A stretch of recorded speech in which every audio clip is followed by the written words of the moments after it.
Well, here we are at the Venice railway station, waiting for our last train to Rome.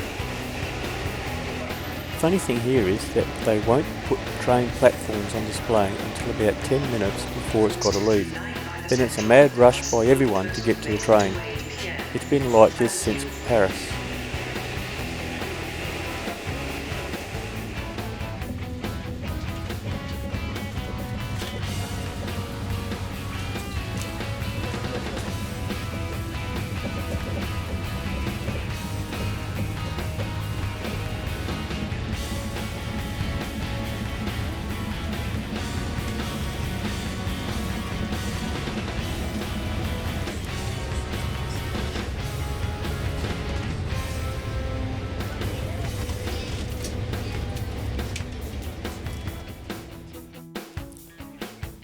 Arriving at the Rome train station, we had to take a taxi to the hotel. I've got to say, that's an interesting ride.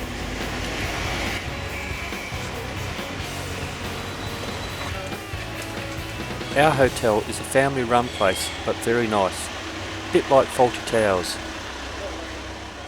Oh, hello. Nice to see you. Would you like coffee before we adjourn to... No, thank you. If we start upstairs with the water tanks. Ah, good idea. What? Good thinking about starting upstairs. Sybil, would you like to show Mr. Carney? I was just going to, Basil. Yes, and I'll keep an eye on things down here. Shall I see if I can find... The hotel is only about 5 minutes down the road from Trevi Fountain, so that's our first stop.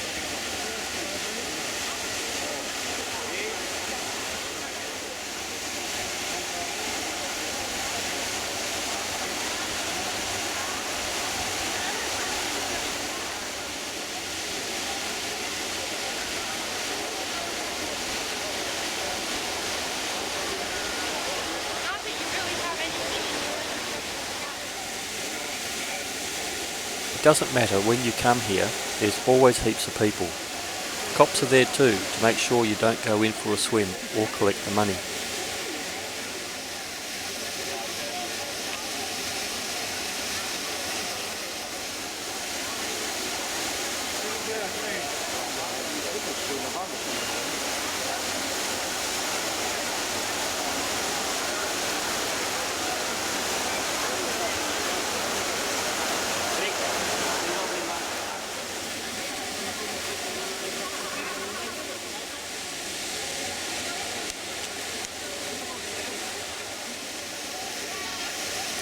It's quite late in the evening now, and the crowds are still here.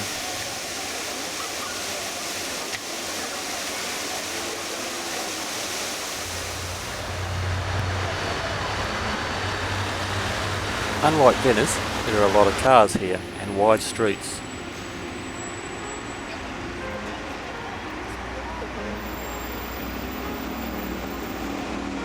We hopped on a hop-on, hop-off bus for our usual famille around town.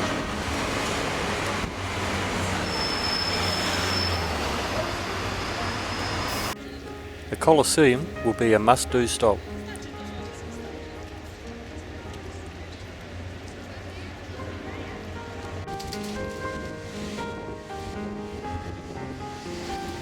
It's amazing all the old ruins here.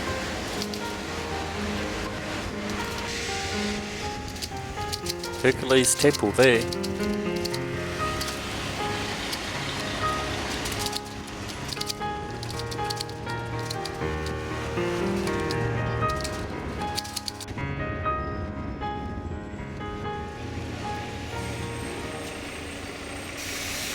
Just everywhere you look are signs of the old Roman Empire, and they are still digging up things today that they didn't know about.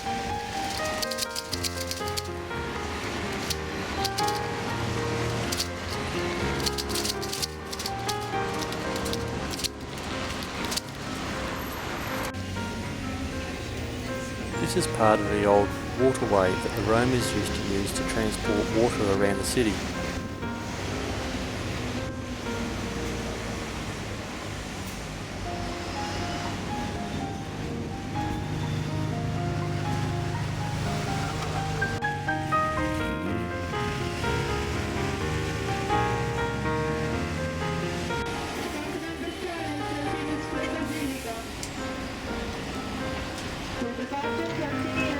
Vatican and the Vatican Wall. You can can see slots in the wall where they used to pour boiling oil out of to keep away the invaders.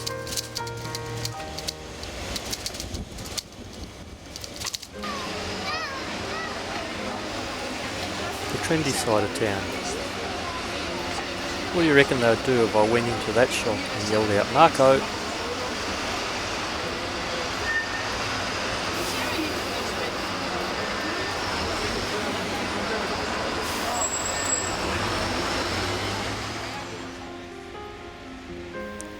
The next day we went out on foot to explore. Here are the main ruins of the ancient Roman Empire. Everything revolved around this area. It's off limits to the public because they are still digging around here to find new things. One thing they did find out was that the Romans were the first recyclers. They used to steal things from one building to put into another one, or they would just build on top of the old building.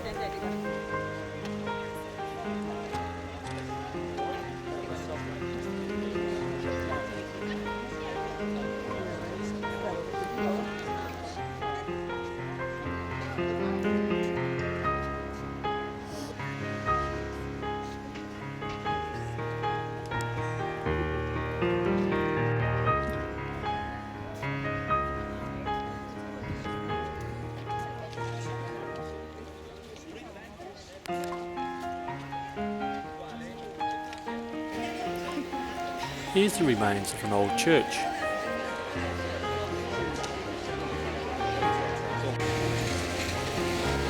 And probably the most famous ruins of all, the Colosseum.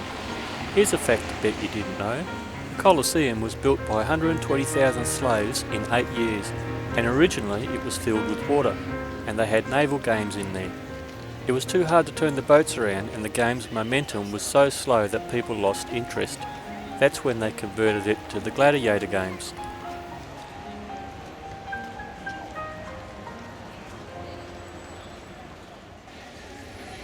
"50,000 people would come in here and be served free food and wine for the day. Life was pretty crappy outside, so if they were in here, well fed and liquored up, they were happy. So then there would be no more uprisings outside." 76 of them were for the normal people, 2 gates for the VIP, 2 gates for the gladiators. Look at the size of this gate. You guys can see it's wider than the others. It used to be the entrance of the emperor. The emperor came in through this gate and the emperor sat down up here. You can see the inspiration, plus we can see that the original bricks have a darker color. The reason? Well, the Romans from the beginning made the bricks with clay and volcanic ashes. Then they use only clay, that's why, lighter color.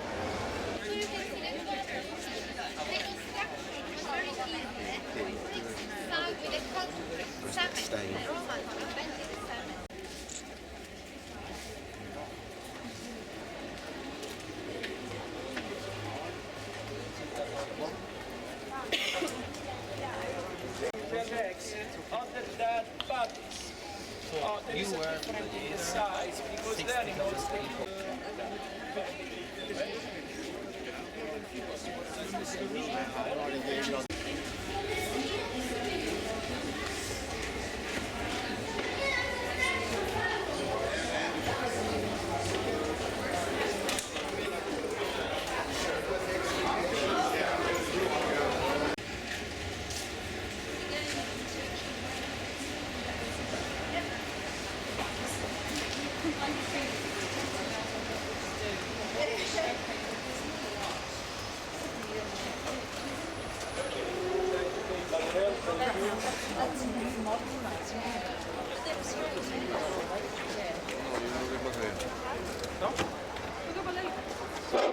Okay, spread a bit, thank you.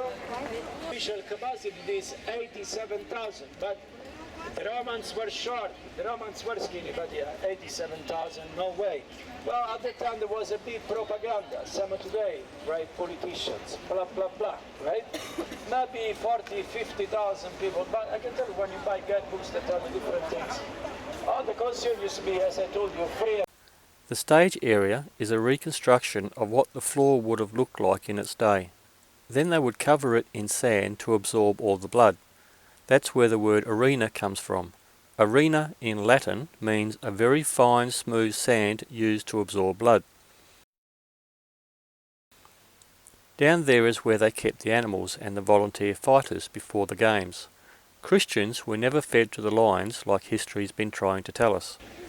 Volunteers, who were usually murderers and the like, on death row, were given the option to die at the games instead of just killed in the usual way. If they were any good, they might get to live a few more days. And the games would go on for 3 months, so that everyone would have a chance to get in to see it. Got it? You have any questions, guys? Did you understand the Colosseum? He may like to go to the bathrooms 2, 3, 4 at the same time because you talk about boyfriends. But in Rome, we didn't have this problem. Australiani, inside the Colosseum, the facility was only for bathrooms only for the men. And virgins. I don't know if you want. What did the women use? Doggy bags for the women. That's the Roman Empire. Bathrooms only for the men. Пошли, куда ты идешь?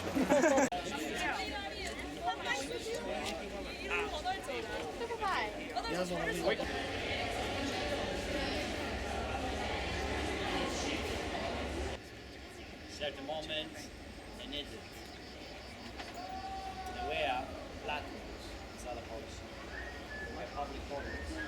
There were many more public toilets in ancient Rome than today. Even inside the Colosseum. You can see here one of the aqueducts that were used to get water into the Colosseum. When we come around the corner, there was an Asian fella sitting on this concrete structure behind the guide, and the guide started telling us about how that's where they used to wash their backside and share the sponge. He walked off with a not so happy look on his face. They've started restoration work on it. You can see where modern day pollution has stained it black, and where they have cleaned one bit and where they still need to do. You can even see the gate numbers that were once used when they entered.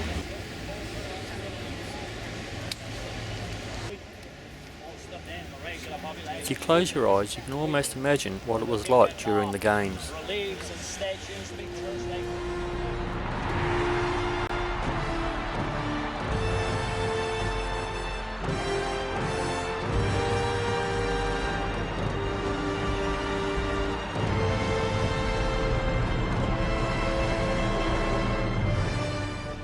In English, French, Italian, Spanish, German, palace. In the world, the word palace comes from the Palatium, the house of the emperors built on the Palatine.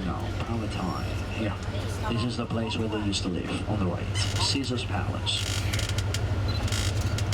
The Valley of the Circus. The Palatine is where it is believed that the start of the Roman Empire came from.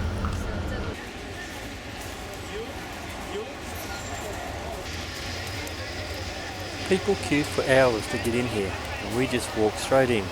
It pays to be on a tour.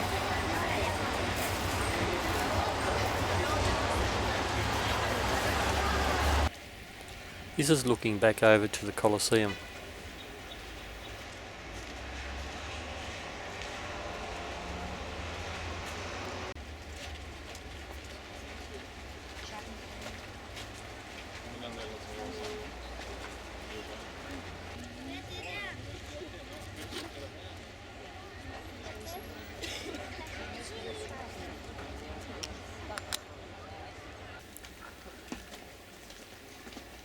They think that this area here was once homes and shops.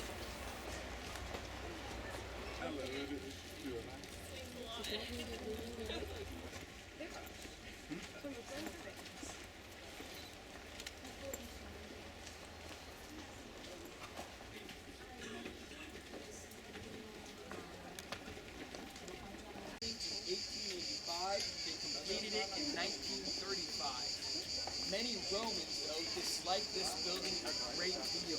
In fact, many of them will call it the upside-down wedding cake, false teeth, typewriter, or some derogatory terms, as they say it doesn't go with the decorum of Rome today, being that it's not brick. And in St.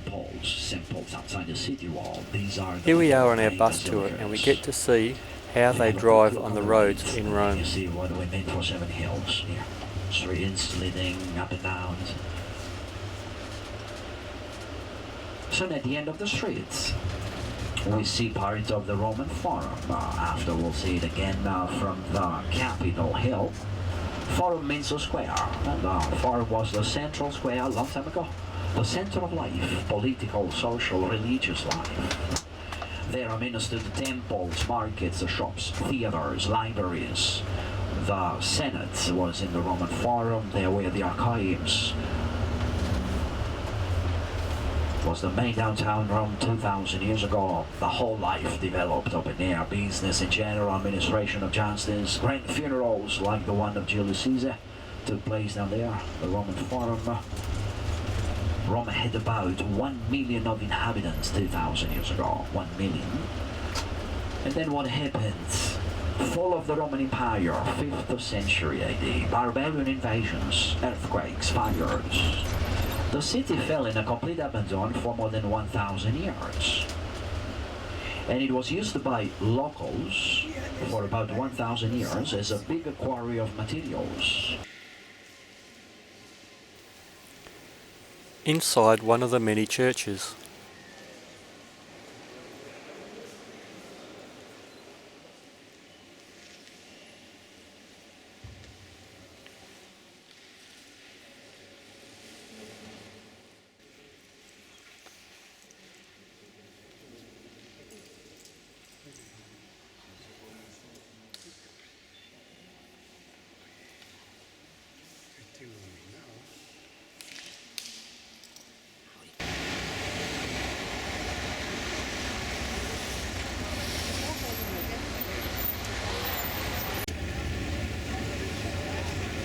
Water fountains are everywhere, and so are the cops. Here we are walking up the steps to where the Parliament House is and a couple of museums.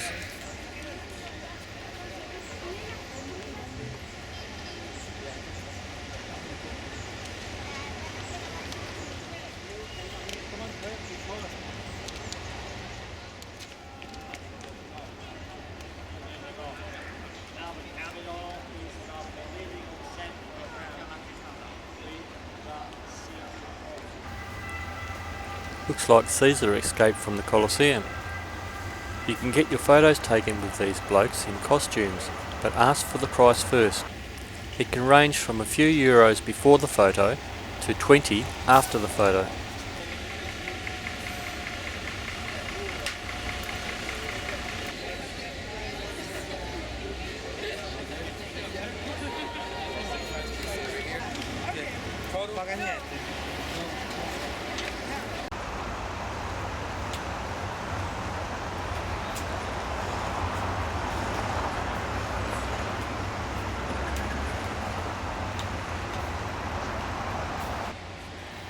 This is something I've been waiting for.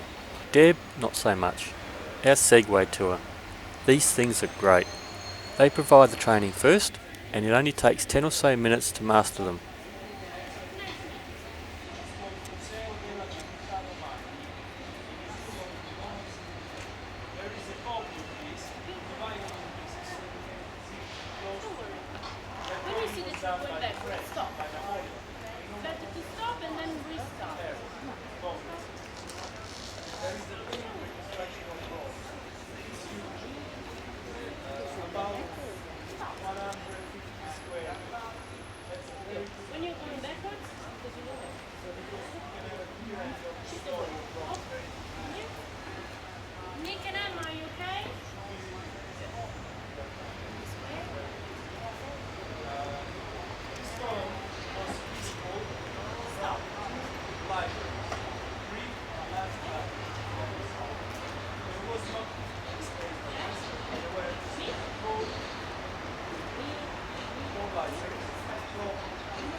John, later is your turn.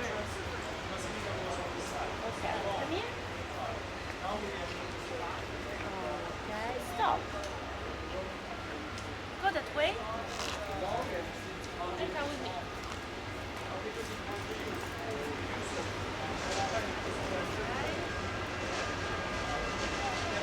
You're good. If you're ready to play along, you try. With our training all done, it's time to get started.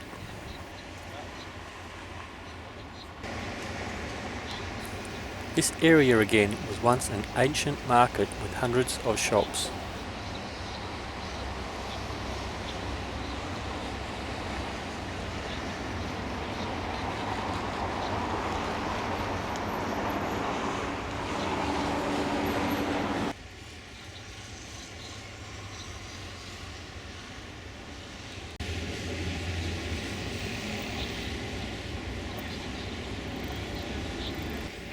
As forward-thinking as the Romans were, I don't think they had them back then.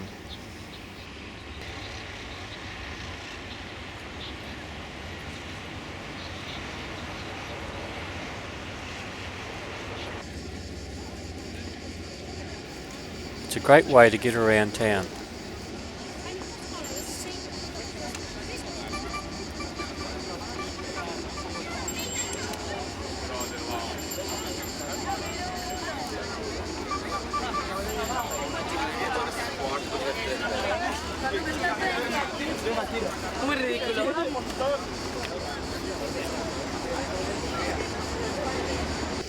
You can see here part of the old aqueducts that moved water around the city.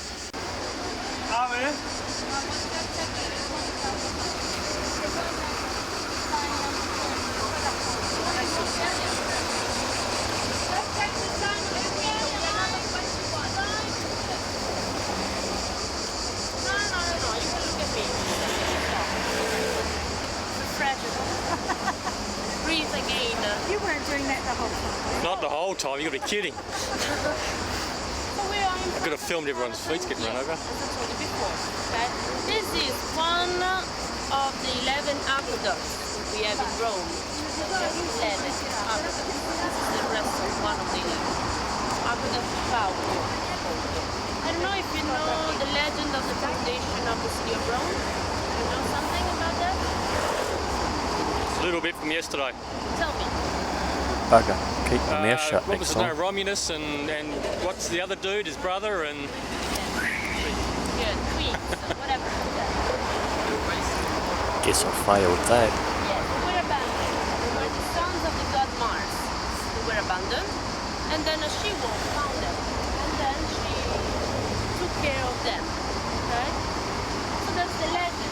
And according to the legend, Romolo founded the city of Rome. And he found it here on top of the Palatine Hill. So that's why all the emperors, or the following emperors, want to build their imperial houses here on this hill. Okay? This is all that's left of the great circus, no, not with animals, where they used to have the chariot races. This was the entrance, and you can see the hillside where the stands were for people to sit in. That's the Palestine in the back, with the Colosseum behind that. So we have just basically gone round the Palestine in a circle.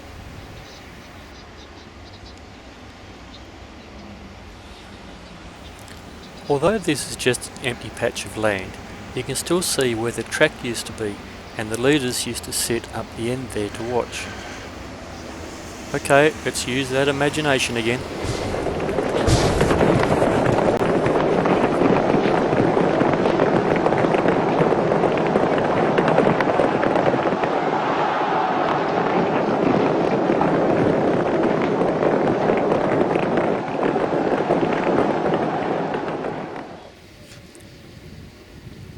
There is so much history here. It makes our 200 years a drop in the ocean. We are now heading up one of the 7 hills which overlook the city.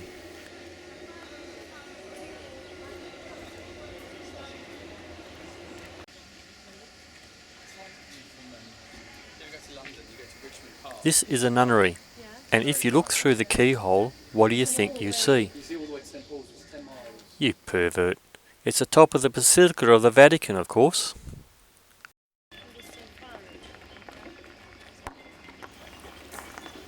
Then we went to a lookout to see Rome.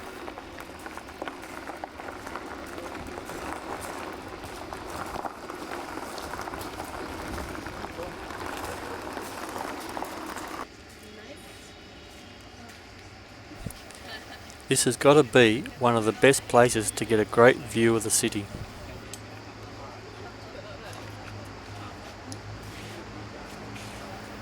Gives you a good idea of where everything is in relation to each other.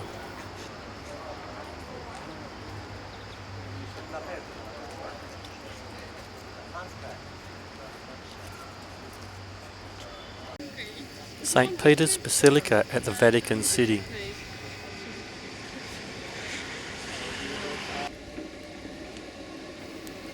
Here we are off to where the City Council was with the museums. Climbing the hills are no problem. Not like those fools on their push bikes who were huffing and puffing when they got to the top.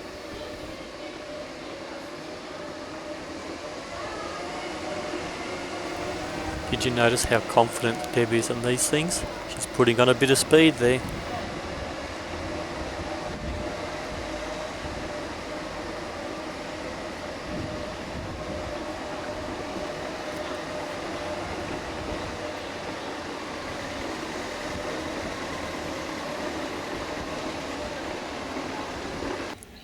Another view of the ruins. We saw this last time from the other side looking to here.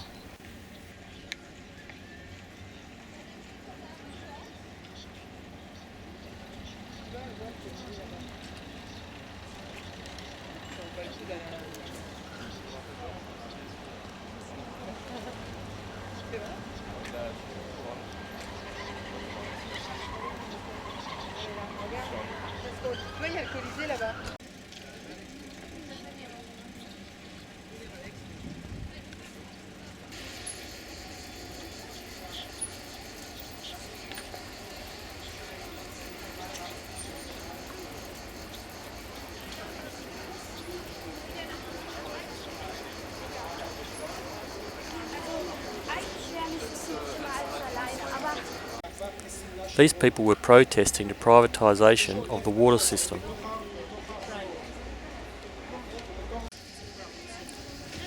This is the legend of how the Roman Empire came about.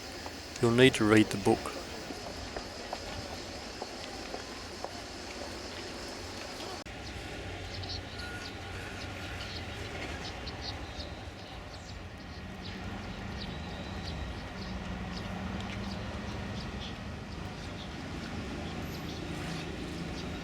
This is the Central Museum, which is like their military museum, plus other works of art. It's not very well liked because it doesn't fit in with the rest of the city buildings and has the nickname of the wedding cake.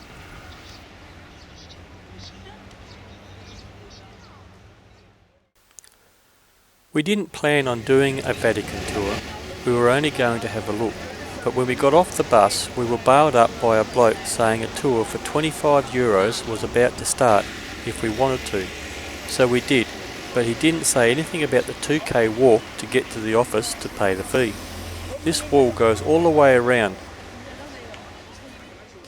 For a simple reason, there's cracks going all over the entire of the ceiling. The problem is in construction, they were rather quick, they eventually had to be pushed.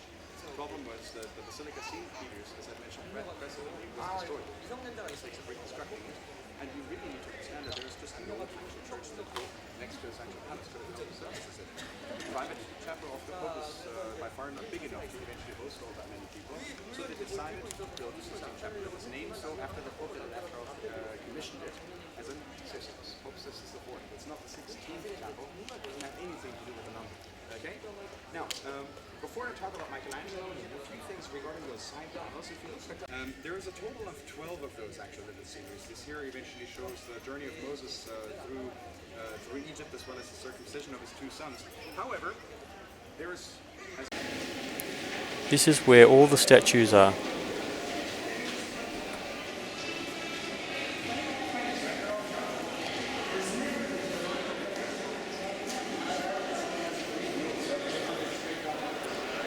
You just move from one part to another.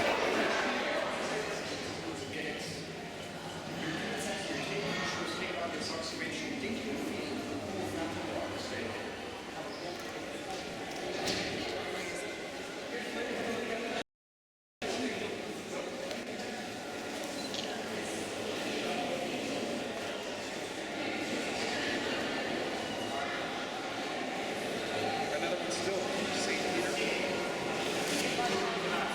Yeah, well, that's kind of the process. Just look at this section. Yeah, and then also St. Colosseum. Okay, and also the pines. Here are some of the paintings.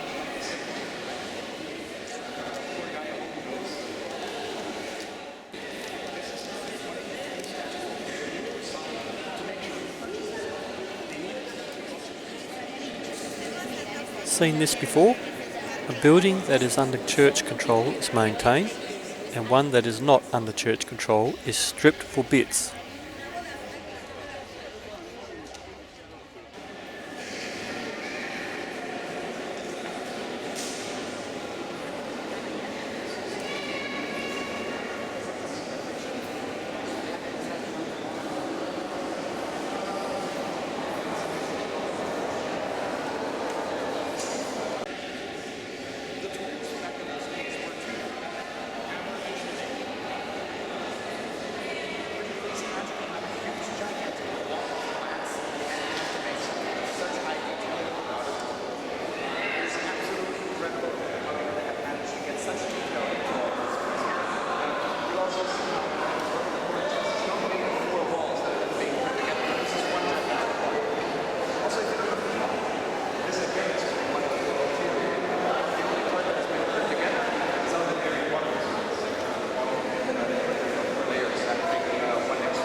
Basically what he's trying to say is this purple box was made out of one piece of solid wood.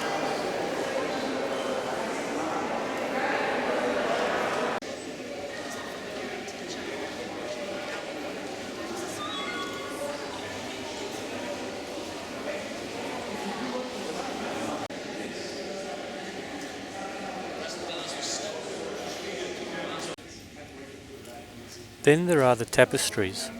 This one is meant to follow you. Watch the block that he's standing on.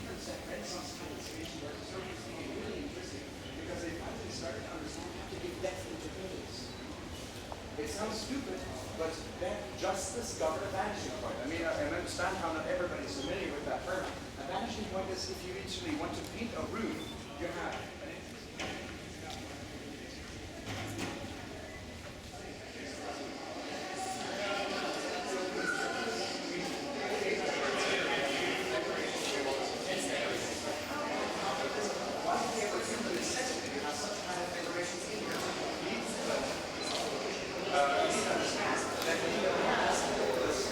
From here, we go to the Sistine Chapel, but you're not allowed to film in here. So again, thanks to the internet.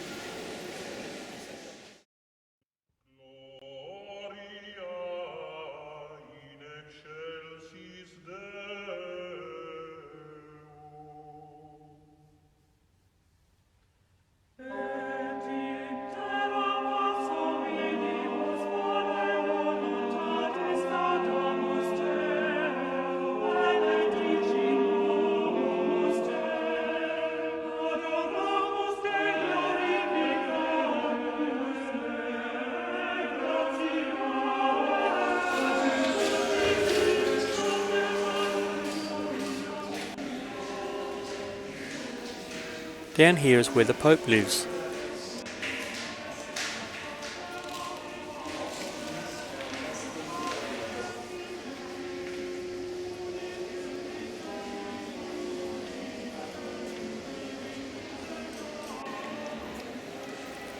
And inside St. Peter's Basilica,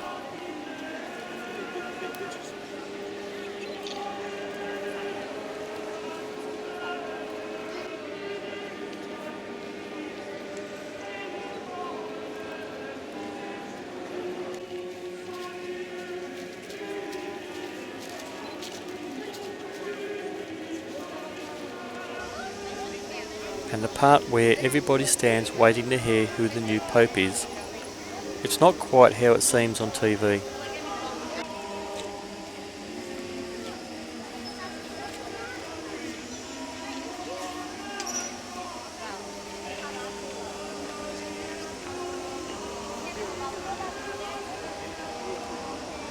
cái thuốc hồn em mà đi đâu ở đâu. Và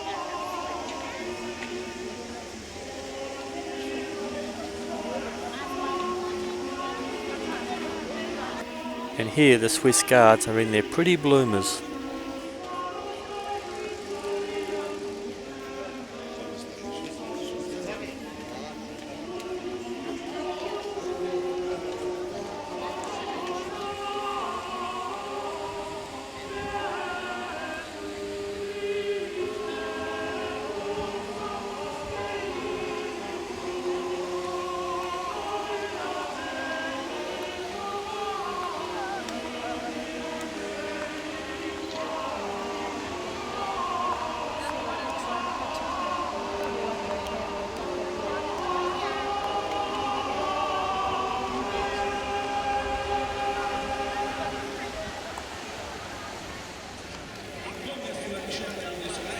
The Pantheon, which is basically another church. And another protest, this time by the pensioners about the pension. The Romans were short people, but they sure did have big doors. These roofs were popular.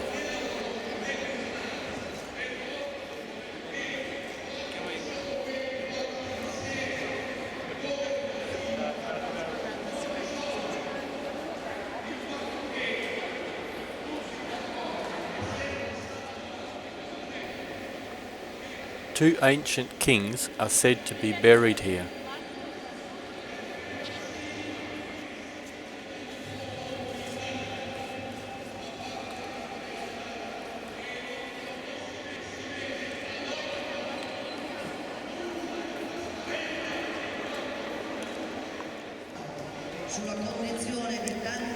Pensioners must have a reputation for being violent here or something.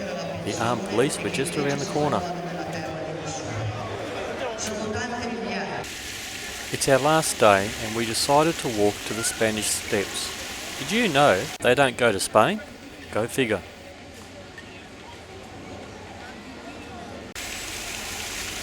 Another of the many fountains around Rome. These fountains have fresh, clean water coming out of them, so if you ever need a drink you can always go and get one. Not that I really would want to.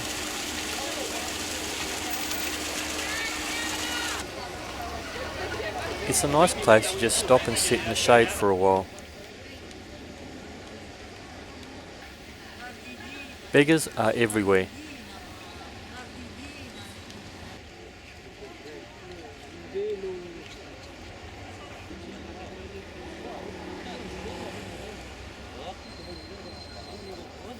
At the top was this church and some small stalls.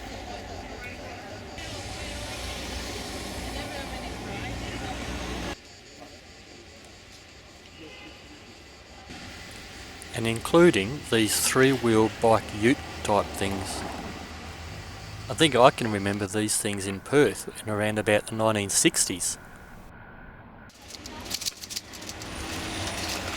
Back on the bus for our last drive around town before we head back to the hotel to collect our luggage, then off to the airport. The traffic here is incredible. How they don't hit each other, I got no idea.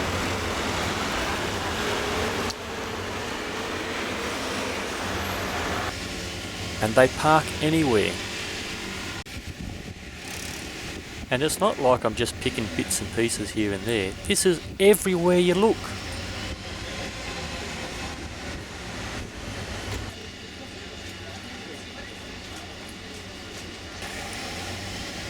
I could just go on and on and on.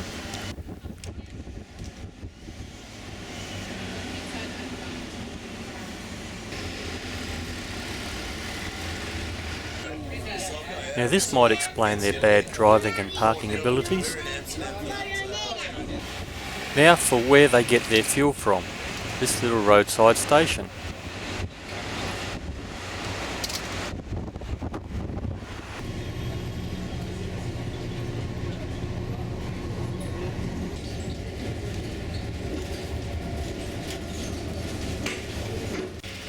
Shops food and drink vans come up everywhere and anywhere.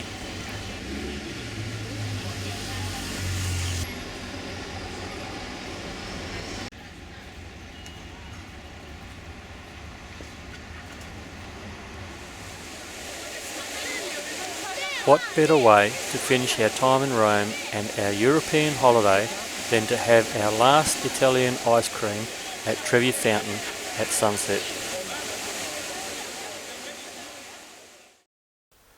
Rome Airport is where we leave from after a scary ride in a car at 160 kilometres an hour down the freeway because our driver was 45 minutes late to pick us up. Last dinner at McDonald's, overlooking the airport. At least you can't complain about the view.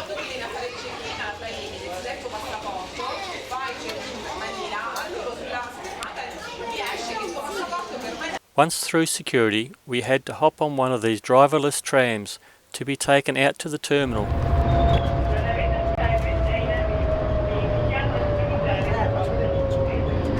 Then it was another long walk to the departure lounge before getting on our plane and heading for home, leaving Europe behind us.